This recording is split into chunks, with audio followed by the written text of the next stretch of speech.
नमस्कार, स्वागत है आप सभी का आई स्टार में और मैं हूं आपके साथ जुबैर चौधरी। वक्त हो चुका है हमारी देवभूमि का आपके सामने पेश है।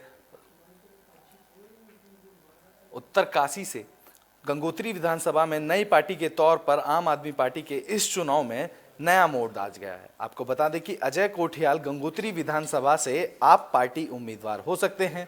वहीं उत्तराखंड के प्रसिद्ध लोक गायक और गंगोत्री धाम के रावल रजनीकांत सेमवाल ने रविवार सुबह प्रेस वार्ता करके रिटायर्ड कर्नल अजय कोठियाल को अपना समर्थन दिया। इस दौरान रजनीकांत सेमवाल ने कहा कि जब अजय कोठियाल पॉलिटिक्स में भी नहीं थे तब भी इन्हें यहाँ के युवाओं का साथ दिया। इस बार पॉलिटिक्स में आ गए हैं तो सभी वर्गों के लिए कार्य अवश्य करेंगे। उन्होंने कहा कि मां गंगा के प्रसिद्ध गंगोत्री धाम से अब यह उत्तराखंड नव निर्माण का सिलसिला रुकने नहीं वाला है। क्योंकि मैं एक लोक गायक हूँ, एक तीर्थ पुरोहित होने के नाते मैं गैर राजनीतिक व्यक्ति का आदमी हूँ और सर की कार्यशैली जो रही है लोगों के बीच में, यूथ फाउंडेशन को लेके आप देखिए या केदारनाथ पुनर्निर्माण जो किया है, एक अकेले व्यक्ति ने कोई अपनी एक टीम को लेके जब काफ़ी सारी एजेंसियों ने हाथ खड़े कर दिए तो आप आज उत्तराखंड नहीं पूरी दुनिया उस चीज़ को देख रही है कि कैसे अकेले व्यक्ति ने अपनी टीम के साथ इतना पुनर्निर्माण कर दिया और इतनी अच्छी वहाँ पे जब आपने देखा होगा कि उस समय तो रास्ते भी नहीं थे। खबर डोईवाला से है, जहां उप जिलाधिकारी ने सभी राजनीतिक दलों के साथ बैठक की। आपको बता दें कि इस दौरान उप जिलाधिकारी ने बताया कि जो राजनीतिक दल रिटायर्ड और नॉन रजिस्टर्ड दल हैं, जिनके कैंडिडेट घोषित हो चुके हैं, उन सभी के लिए इलेक्शन कमीशन की तरफ से एक गाइडलाइन बनाई गई है, जिसकी जानकारी राजनीतिक दलों को दे दी गई है। उन्होंने कहा कि अगर प्रत्याशियों को कोई आपराधिक इतिहास रहा तो उसको अपना आपराधिक प्रमाण अखबार और टीवी चैनलों पर प्रकाशित करना होगा। साथ ही अपने ट्विटर, फेसबुक, सोशल मीडिया पर भी यह डिटेल नामांकन के बाद 3 बार पब्लिश करनी होगी। वहीं अगर कोई भी पॉलिटिकल पार्टी या प्रत्याशी इसका अनुपालन नहीं करेंगे तो सुप्रीम कोर्ट की अवमानना की स्थिति बनेगी। बता दें कि प्रत्याशी सरकारी छुट्टी के दिन नॉमिनेशन फॉर्म जमा नहीं कर पाएंगे। 80 वर्ष से अधिक आयु के बुजुर्ग व दिव्यांग जनों के लिए निर्वाचन आयोग ने पोस्टल बैलेट में मतदान करने की सुविधा मुहैया कराई गई है। हमने प्रमुख राजनीतिक दल जो रिकॉग्नाइज रजिस्टर्ड पार्टी हैं या अनरिकॉग्नाइज रजिस्टर्ड पार्टी हैं उनको बुलाया था और जिनके कैंडिडेट डिक्लेयर हो चुके हैं उन कैंडिडेट्स को बुलाया था। बेसिक ये इन्फॉर्मेशन देनी थी कि इलेक्शन कमीशन की ओर से ये डायरेक्शंस इशू हुए हैं कि अगर कोई पॉलिटिकल पार्टी या कोई कैंडिडेट क्रिमिनल एंटीसीडेंट्स वाले कैंडिडेट को सेटअप करती है तो उसको एक फॉर्मेट में वो इन्फॉर्मेशन अपने क्रिमिनल एंटीसीडेंट्स के बारे में न्यूज़पेपर में देनी होगी, टीवी में देनी होगी, अपने वेबसाइट में पब्लिश करनी पड़ेगी पॉलिटिकल पार्टी को, और अपने जो सोशल मीडिया जैसे फेसबुक, ट्विटर हैं वहाँ पर पब्लिश करनी पड़ेगी। ये नामांकन के बाद 3 बार पब्लिश की जाएगी। ये सूचना पॉलिटिकल पार्टीज़ को और कैंडिडेट्स को देनी थी, क्योंकि अगर वो इसका अनुपालन नहीं करेंगे तो ये supreme court, honourable supreme court के कंटेम्प्ट की स्थिति बनेगी। खबर काशीपुर से है, जहां राजनीतिक पारा काफी लगातार जब बढ़ रहा है। आपको बता दें कि बीजेपी के काशीपुर सीट से बलराज पासी को दावेदार चुना है, तो वहीं सूत्र बताते हैं कि बीजेपी खेमा बलराज पासी के काशीपुर आने से नाखुश बना हुआ है। इससे जहां बीजेपी को काशीपुर में हार का सामना करना पड़ सकता है, तो वहीं इसका सीधा फायदा कांग्रेस और आम आदमी पार्टी से जोड़कर देखा जा रहा है। इस दौरान बीजेपी के कद्दावर नेताओं में सुमार राम मल्होत्रा का स्पष्ट कहना है कि बाहरी प्रत्याशी का काशीपुर विधानसभा से सीट निकाल पाना मुश्किल है, इसलिए बाहरी प्रत्याशियों को यहां से चुनाव मैदान में उतारने से बचना चाहिए।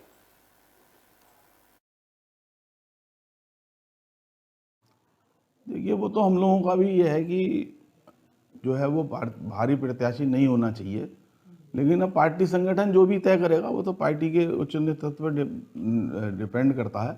लेकिन पार्टी नेतृत्व भी समझता है कि बाहर का प्रत्याशी आके यहाँ पे चुनाव नहीं जीत सकता, तो इसलिए मेरे ख्याल से शायद उस पर वो कोई गेम ना खेलें। खबर काशीपुर से है, जहां राजनीतिक गलियारों में अभी भी विधानसभा चुनाव की सरगर्मियां तेज हो चुकी हैं। आपको बता दें कि भाजपा और कांग्रेस में टिकटों को लेकर मत्थापेची जारी है, जिसको लेकर कयास लगाए जा रहे हैं कि पार्टी अपने सियासी संग्राम की बागडोर किसी के हाथ में सौंपेगी। यह अभी हाईकमान के पिटारे में है। वहीं काशीपुर विधानसभा सीट पर कांग्रेस में दावेदारी की लंबी लिस्ट है, लेकिन जीतने वाले उम्मीदवार की तलाश जल्द ही खत्म होने वाली है। तो वहीं लंबे समय से काशीपुर सीट से हार का मुंह देख रही कांग्रेस किसको चुनावी रणभूमि का रणबंकुरा बनाती है, इसको लेकर दावेदारों के साथ जनता की टकटकी लगाए बैठी है। कल रात को रावत जी ऑनलाइन डायरेक्ट थे और उन्होंने बताया है कि करीब करीब 70 की 70 सीटों पर सबके प्रयासों से और मंथन पूरा हो गया है। जो लोग जितने भी नाम आने थे वो सब आ गए हैं, पर अभी भी एक दो जगह हैं जहां दो नाम भी हैं, कहीं कहीं तो एक ही नाम है तो उनको फाइनल कर दिया गया है, कहीं कहीं 2-3 नाम भी हैं तो उनको बैठकर सुलझा लिया जाएगा। सभी की राय शुमारी है इसमें, जो भी ये तय हो रहा है। और बस ये है कि मुझे लगता है कि या तो आज रात तक या कल तक इस बात के लिए तय हो जाएगा कि किस किस को टिकट। काशीपुर में कोरोना से हुई पहली मौत से स्वास्थ्य मंत्रालय में हड़कंप मच गया है। आपको बता दें कि जहां बीती रात इलाज के दौरान एक कोरोना मरीज की मृत्यु हो गई। खबर जैसे ही स्वास्थ्य महकमे को लगी तो महकमे के आला अधिकारियों ने अस्पताल पहुंचते हुए जरूरी जानकारी ली और कोरोना से मृत्यु हुए व्यक्ति के दाह संस्कार को जरूरी हिदायत जारी की।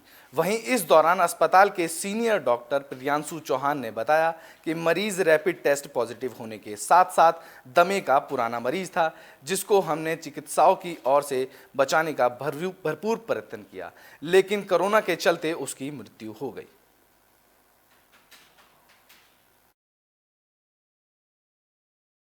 देखिए, महेश चंद्र नाम से एक मरीज हमारे यहाँ 9 तारीख को एडमिट हुआ था, जिसने रैपिड एंटीजन गवर्नमेंट हॉस्पिटल से करवाया हुआ था, पॉजिटिव रिपोर्ट थी उसकी।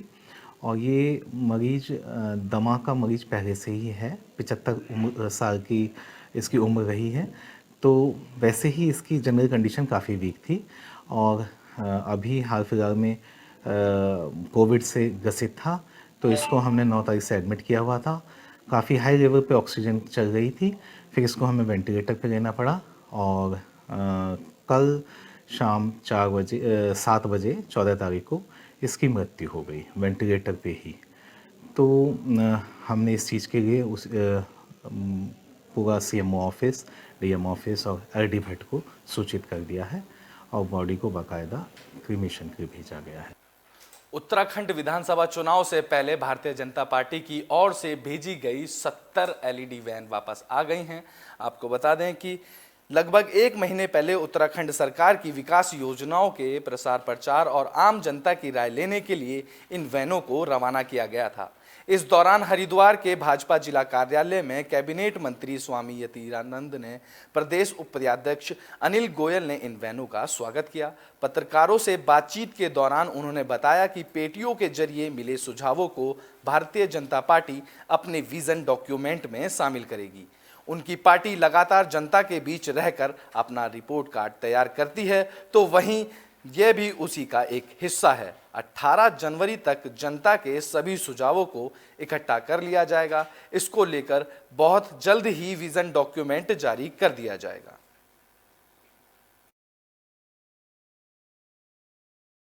था कि हम सभी विधानसभाओं में जनता के बीच में जा सकें, उनको अपने किए गए कार्यों से अवगत करा सकें और उनसे सुझाव ले सकें कि वे आने वाले चुनाव में आप क्या चाहते हैं कि भारतीय जनता पार्टी आने वाले अगले 5 साल में किस जनादेश पर, किस सुझाव पर काम करे।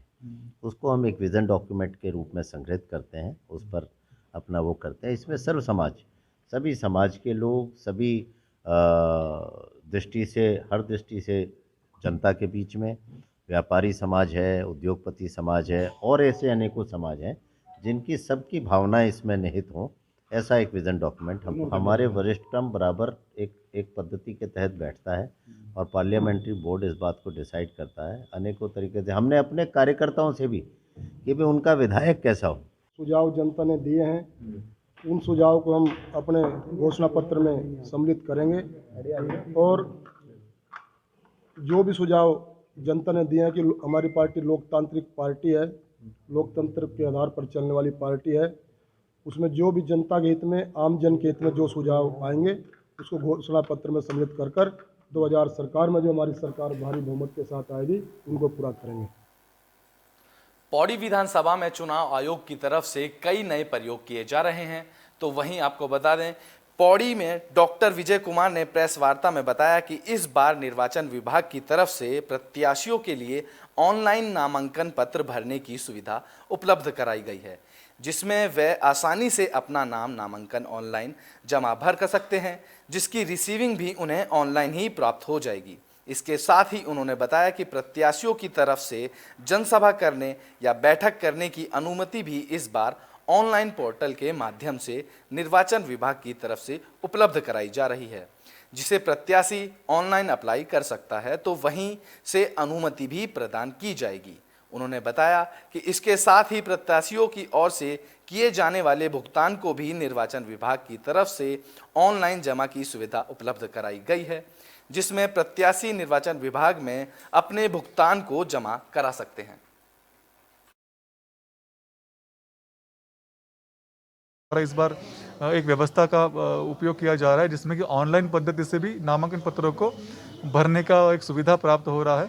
साथ साथ में जो कैंडिडेट्स होंगे या फिर जो उनके प्रत्याशी होंगे पॉलिटिकल पार्टीज़ के, वो लोग किसी भी सभा की जो अनुमतियाँ प्राप्त करते हैं निर्वाचन कार्य के दौरान, उसके लिए भी उनको सुविधा, जो प्लेटफॉर्म होता है, पोर्टल है निर्वाचन आयोग का, उसका प्रयोग करने की इस बार अनुमति है।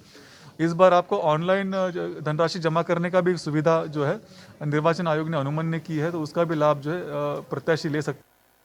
डोईवाला से भनियावाला तक आज बीएसएफ के जवानों ने फ्लैग मार्च निकाला। तो वहीं बीएसएफ के जवानों ने शांतिपूर्ण तरीके से मतदान करने की अपील की। आपको बता दें कि चुनाव शांतिपूर्ण तरीके से संपन्न हो, यह प्रशासन के लिए एक बड़ी चुनौती मानी जाती है। इसी को लेकर पुलिस व बीएसएफ के जवानों ने फ्लैग मार्च आम जन को बताने का प्रयास किया व पुलिस चुनाव को लेकर पूरी तैयार दिखी। वहीं चुनाव के दौरान अराजक तत्व के तरह से कोई खलल ना डाल सके, इसको लेकर भी पुलिस की पैनी नजर रहेगी।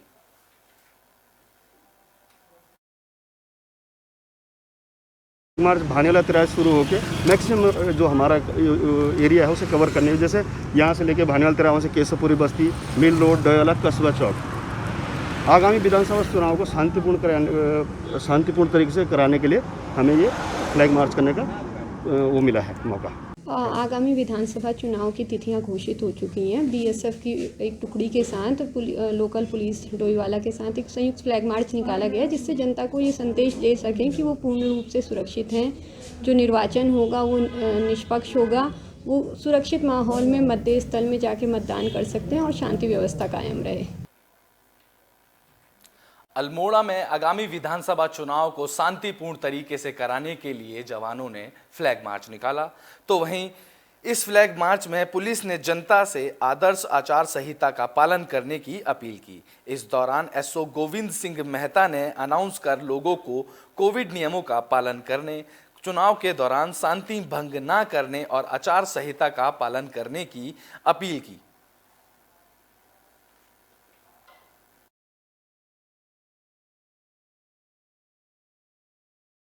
के मद्देनजर आज हमने आईटीबीपी कंपनी के साथ सर्च नंबर 880 एशिया में फ्लैग मार्च किया, जिसमें मतदाताओं को आगामी चुनाव में 14 फरवरी को निर्भीक होकर मतदान करने एवं मतदान के दौरान कोरोना महामारी के दृष्टिगत सोशल डिस्टेंसिंग एवं मास्क धारण करने की अपील की गई।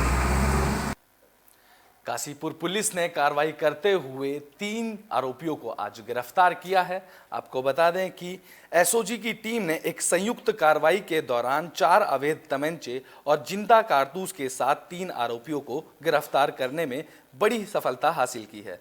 रविवार को मामले का खुलासा करते हुए पुलिस अधिकारी काशीपुर चंद्र मोहन ने बताया कि 2 अलग अलग चेकिंग कार्यवाही के दौरान सचिन और विशाल कुमार समेत विकास नामक आरोपियों को 4 अवैध देसी तमंचे के साथ गिरफ्तार किया गया।